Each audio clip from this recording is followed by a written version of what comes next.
All right, another video here with Silver Dave, and I want to ask you a couple of questions if you don't mind. Okay. Basel III, July 1st. What are your thoughts? Basel III.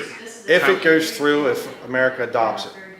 So I imagine that they're either going to adopt it then, or they're going to adopt it later, but soon thereafter.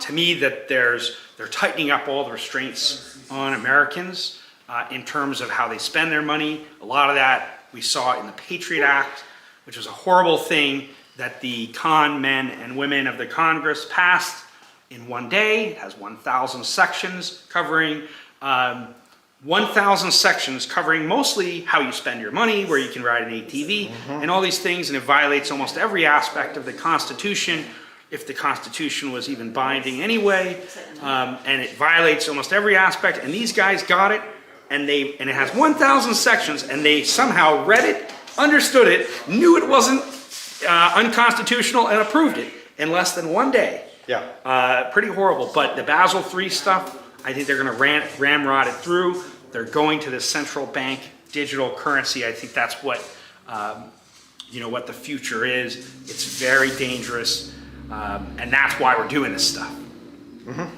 Yeah. Can we slow it down? What do you mean? Can we slow down the central bank digital currency? Oh, can we slow down the central bank digital currency? I mean, as patriotic people, I'm saying that's one of the reasons I'm doing this video. One of the reasons I tell people about precious metals. Because in my mind, I think we can slow it down a little bit by just simply rebelling against the system. And just saying, no, we want to actually have real money. I don't want the central bank digital currency stuff, no, I'm not going to accept that. So, people say to me, they're like, Dave, people aren't going to let this central bank currency fly. People are going to rebel against it and so on. And they say that. Well, great. What did they do in 1965 when they took the silver out of the coins and switched them with silver coins that silver colored coins that have no silver in them? They did nothing. So why is it that when that to me is even bigger than switching to the central bank digital currency? I think people will largely comply. And that's, so could we slow it down? Could we stop it? Well, yeah, if people wanted to resist against it, if they wanted to take action, torches and pitchforks, anything. But the problem is that I think most people don't even think it matters. They don't even know that it's important, and that they'll be sold on the idea of the improved security and convenience of the central bank currency. And I'll just add that what I think is part of how they usher in that system is a similar way that they brought in the Federal Reserve System, and that in 1907 there were over 20,000 privately issued currencies all around the country that people were using, and then a believed to be organized bank crash crashed them all, and it resulted in one central bank currency known as the Federal Reserve System. And what they did was they got people to beg for it because people wanted to be able to buy stuff again, and they needed to end this problem. And so now I would suggest that they do the same thing they did before. They crash the current system. People can't buy stuff for a little while. They're starving to death. There's fighting in the streets, and it causes people to beg for a new system. Of course, they've got it ready to go. Oh, here, we'll save you, people. What they didn't mention is they caused the problem to begin with. And I'll also add that there was over 20,000 privately issued currencies in America in 1907, and then they all crashed and went to one Federal Reserve System. Well, today, there's over 20,000 privately issued cryptocurrencies that exist. And so do we think the central banks are going to let there be 20,000 alternative options to their central bank digital currency? No. And so I think that they're going to do the same thing again, and crash them all and get people to beg for a new system. And they'll tell people that, we have this thing, it'll keep you safe, it'll protect you from the horrible crypto crash of 2025. And people will beg for it again. Most people, unfortunately, it's sad. And also, right now, they've done a great job of getting us all to fight each other instead of them. And that whereas now, you know, I don't know where your audience sits politically and things now, so I don't want people to be mad at me, but I'll just say that what's really amazing to me is that a few months ago, well, like 6 months ago, the people that were like the closest to rebelling against the system were like the conservatives and the Republicans. Well, now they got those people who would have been the biggest resistance to the state. They got those people to turn into the ultimate worshipers of the state. And now they're like, oh, they're fixing all this stuff. They're going to fix everything. Don't need to worry about anything anymore. I don't think that's what's going to happen. Yeah. But yeah, does that, you know, very wide way answer your question? Yeah. I'm not sure how it's going to work out with the thing of the debt ballooning, because, you know, hyperinflation is definitely, you know, it's kind of being long drawn out process. But, you know, Trump just signed this thing of the big beautiful bill or whatever the thing was, you know, what, $10 trillion over the next few years, spending wise. And I'm trying to figure out this whole thing. How is that going to relate to the central bank digital currency, to the bringing down of the dollar and everything else? I mean, it just blows my mind, the spending that's happening and what that's doing, this whole thing, you know, devaluing the dollar. Well, it's going to continue to do what it's been doing.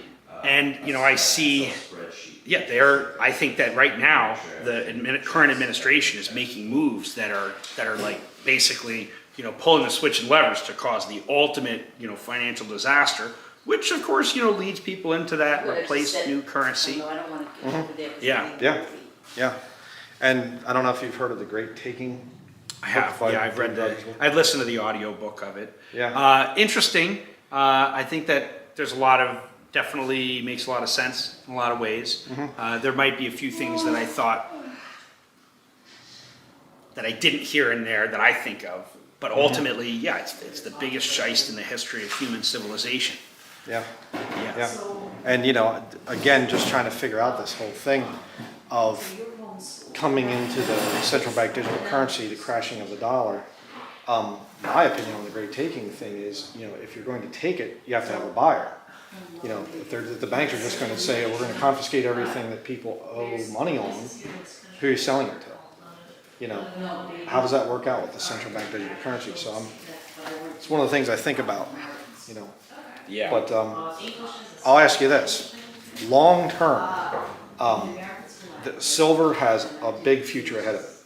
I'm sure you would agree with that, as far as all the electrical stuff, the artificial intelligence, even the crypto thing and whatever else. I mean, they have to build these huge systems that rely on silver. Stacking for that future date way out there, and the paper to silver thing as well. Is it better to stack high premium coins or like larger silver? So if it goes to a really high level, do premiums even matter? Yeah, and that's where I thought you were going with this. So I think that if the silver price explosion occurs and we start seeing thousands of dollars per ounce for silver, then I actually think that is partially caused by the scarcity, which means to me that there might even be more extreme premiums as a result of that for just in general silver. But to me, I think that the silver that's going to function the best is going to be the smaller pieces, especially if the silver price goes crazy. 100-ounce bars are going to be really hard to sell or trade versus smaller pieces of silver. But I think premiums will still exist. But also that when I've made some videos talking about $12,000 silver, that was not necessarily spot price. That was maybe in the absence of a spot price due to what I might call the paper silver bubble pop. And that's when the paper commodities traders can't fulfill their obligations with silver. And so then people realize that they've sold 380 times as much silver as there actually is. Everyone wants to take delivery. So now the price goes crazy because people can't get it. And so in turn, that might be just how much you have to pay to get the silver, but the spot price might not even exist. So there might not even be such a thing as premium. Just you have silver, and that, you know, you could trade it for almost anything because people know it's immensely valuable. And then, you know, the dollar inflation is built into there somewhere too. So when I've talked about $12,000 silver, that's not just based on today's relative purchasing power of the dollar, but also built in that there may be, you know, $200 a gallon gas, $75 a stick of butter. So all things are going to go up, which is one more reason why having physical silver or gold, you know, is an asset protection for your hard-earned wealth. Not just that it might go up and make you money, though it might, but also that it's an actual thing, and that the only thing that's not going to go up is the purchasing power of the dollar. But everything else, prices are likely to go up. So you could, you know, buy almost anything now, and it's like gives you a mechanical advantage. The problem is if you were to buy, like, you know, maybe you like bananas. Well, if you went out and bought 1,000 pounds of bananas, the problem is they're going to spoil in 10 years. Silver, gold is never going to spoil. It's never going to rot. It's always going to be there. So I think that's, you know, a better vehicle, you know, than bananas, for example. And I like bananas, but, you know. Yeah. So yeah. Yeah. Yeah.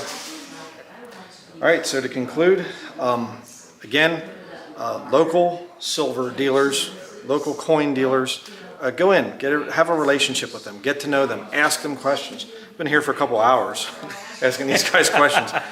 He's just a wealth of information here, and just the online thing, like I've been saying, it's good, but not the same as being in person.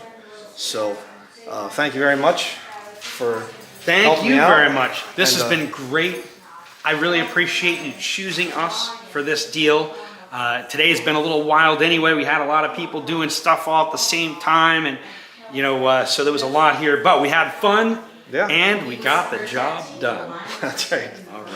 All right. Thanks, folks. Thank you for watching. All right.